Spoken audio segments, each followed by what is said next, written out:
Hi guys, welcome back to my channel Monkey Wrench. I'm Kelly, the monkey with the wrench. Yes, this is the third video I'm making in one day. Same shirt, who knows when you'll see them. But got a lot of stuff to do. Today we worked on that Echo stick edger. Found out what was going on with that. So that video will probably come out before this one. Let's see, I also picked up, I had to walk a couple of miles this morning and pick up this moped that the channel got for free today from a subscriber, and I had to walk it home because I don't have anybody with a truck and trailer. So that was fun. Now we're finally going to get back to work on this Craftsman T210. Still waiting for the pulley to come in the mail for the drive system. But on this deck, when I pulled it off to get up under there and flip this thing over so I could take a look at it, I found that this weld has broken all the way free, all the way up in the front as well. Can fit a pen in there, and I think this one's breaking free too. I'm not sure if that's just paint coming off or, yeah, okay, that's just paint, thankfully.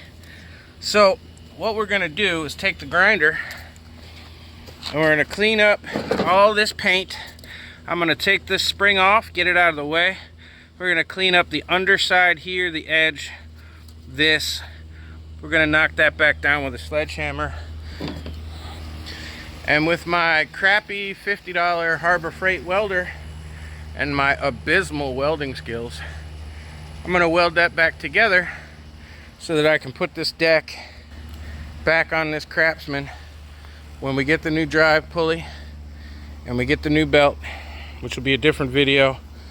And I can't remember, I think, oh, this is the one where his belt kept coming off. One reason was the belt was pretty worn. So we're going to be getting a new belt in that same video when I do the drive system. And the pulleys are good, but this is your belt guard here that goes there, and it's rusted and broken free.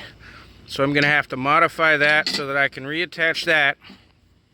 He lost the one on this side, so I'm going to be making a belt guard to go over that, because this is when you put the blades on with this PTO, you use this lever here, and the lever goes all the way forward, and that's what tightens that belt.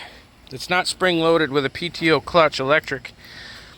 So when you pull that lever, it actually pulls the belt tight. Well, when you loosen that lever, it actually loosens the belt up about that much. And while those pulleys and spindles are still spinning, it can kick the belt off. It'll loosen up like this, and it'll just kick that belt right off. It'll kick it off the top, it'll kick it off the bottom, and then you go to re-engage the blades and you can't figure out why they don't work. So those belt guards are very, very, very important on these machines. So we're going to be making one, which might be part of this video, and we're going to be welding that up so when we put it back together it doesn't fall off and screw him on the job. So let's get the grinder, let's get that spring off, let's get some stuff done. I'm going to start by taking the spring off. No reason to have anything in the way, because we got to clean all this up. Now, most of the time you can just take off a spring with a screwdriver. Sometimes you can get in there a little bit better, but in this case, this damn thing doesn't have any room. So it just clips onto this little part right here and fits into this little groove. So taking it off is easy enough. And the way I put them back on, you just take a piece of string, piece of paracord, whatever, and you go through the hook, and then you can pull on that and you can put it right back into place. And then you're not trying to pull on it with pliers that slip off and doing and the thing goes across the ground. Just use a piece of rope, and then when you're finished, you just pull the rope back out, boom, and it comes right out. So now the spring's out of the way. I don't want to lose that. Our belt is good. Now all I'm going to do I am not the greatest welder in the world. Take my grinder and grind all the red paint off and try and clean up this edge on both sides. And then we're going to take a sledgehammer. We're going to bend that back in place and just weld it up. It should be quick and easy. It's going to be ugly. We're just going to get the job done. Alright, noise alert. Now I'm just using a flat grinding cutting wheel. The reason for that is because in this case I have a small slit to get under, and the cutting wheel will stick out far enough and it's nice and thin. And all we're trying to do is clean up some rust.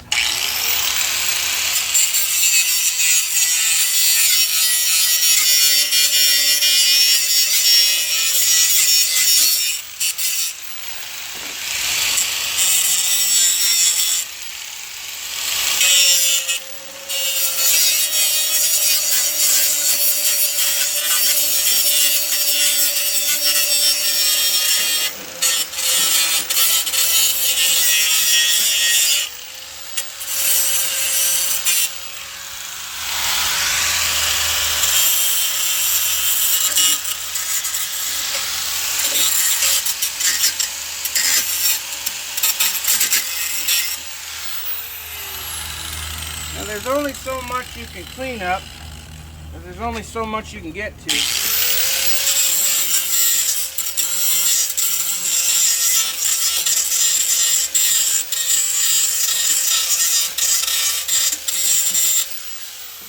But the more you can clean, the better your weld's going to be, especially when you're using an inexpensive welder like I am. So let's see if I could just get in there. And you can see that I got all of that cleaned up all the way around best I could. I even went up from underneath, under here, to try and get some of the rust off the edge. Now we're going to get the sledgehammer and we're going to persuade it back into the position it's supposed to be in. Now had he left this problem unchecked, the vibration while driving and cutting would have finished that off. This arm would have broken completely off the rest of the way.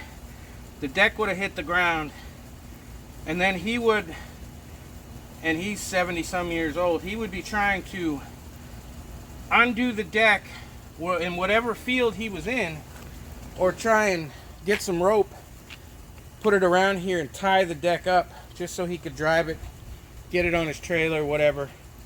So when you're dealing with these box store machines, you not only want to keep track of any rust that may be going on anywhere else in the deck, but you also want to make sure that these are in good shape. Otherwise you have that problem and he'd be dead in the water. So let's just see if we can persuade this back where it belongs. There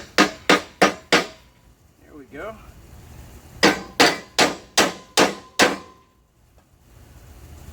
So that we're there. Best we can. Make sure that it all matches up best you can.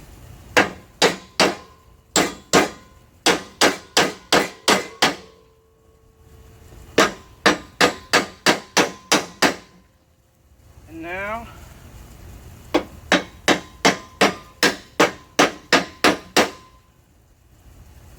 think that's about as good as I'm going to be able to get it. Now let's just fill that in with some weld. It should be that easy. Let me get the welder. Alright, now I'm not the bestest welder. I don't have the bestest welder. I get the job done. I'm not going to put you through watching me do it all. I'm just going to show you a little bit.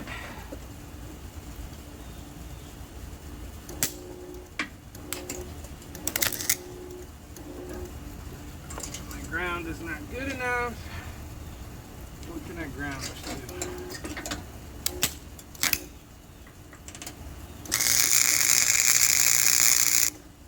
Alright.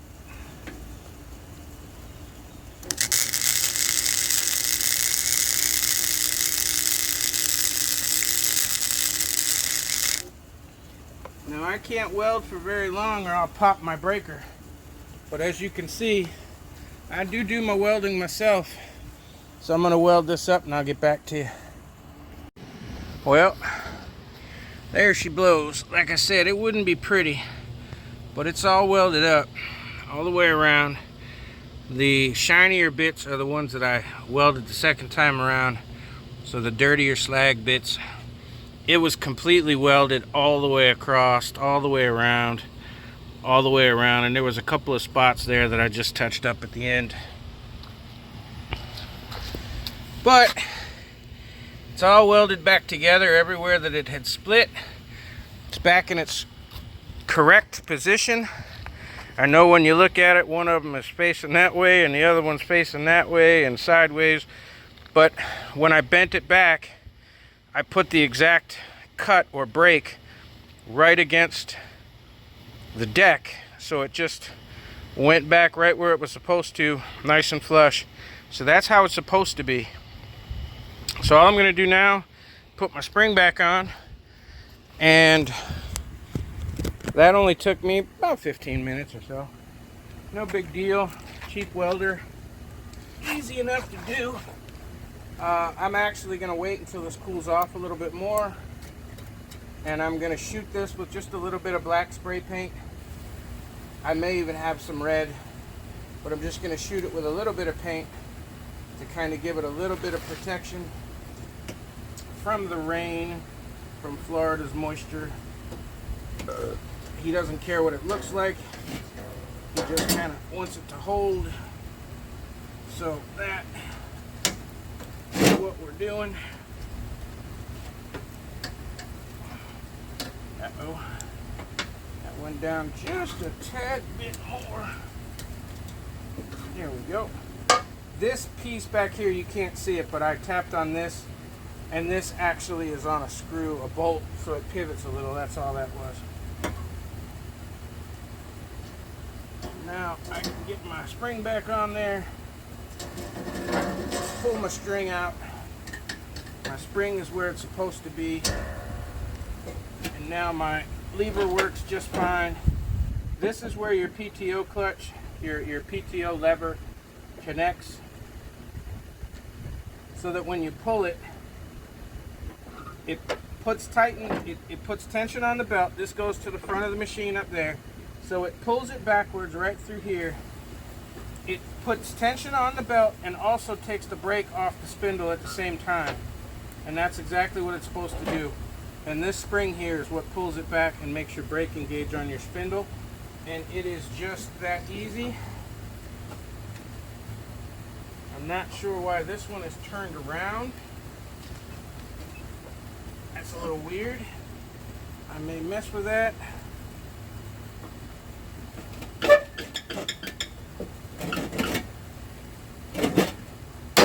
never know what an owner is going to do to their machine.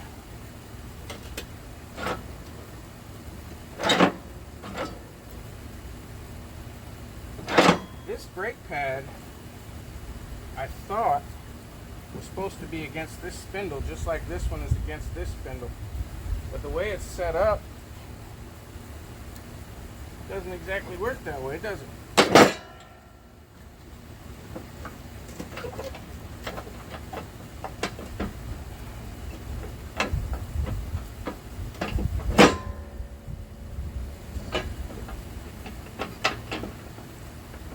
I'm curious if they put that on, and yeah, they did. Okay. So if I go back to that, make sure that the belt's not fed through incorrectly. Put that back in. Okay, there we go. Now this brake, hopefully you can see it, is against that spindle. This brake is against that spindle. And when you pull your PTO clutch to engage the tightness of your belt, it pulls this brake and that brake away. And now the brakes will go back into the correct position.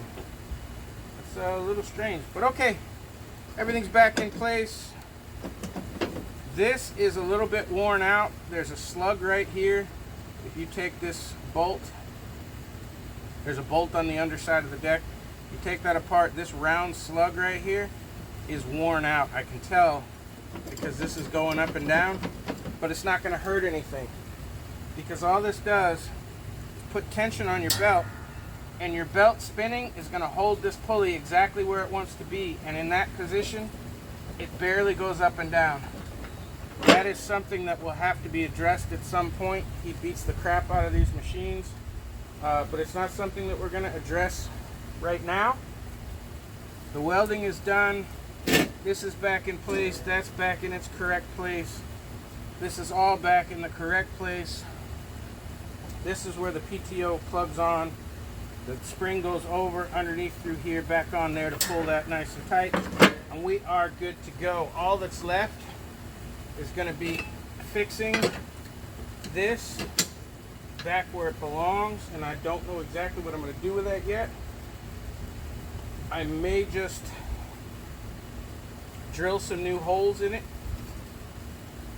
flatten this out obviously, drill some new holes in it, clear through the deck, and then use some nuts and bolts to hold it in place. It makes it a bit of a pain when you have to change the belt, to have to undo nuts and bolts where this is tapped directly into the deck, but what he's tired of is having that belt pop off, and with those in place it doesn't allow the belt to go anywhere. So I need to go ahead, reattach that one and build something on this side, and I have a feeling and I have the part right here. There it is.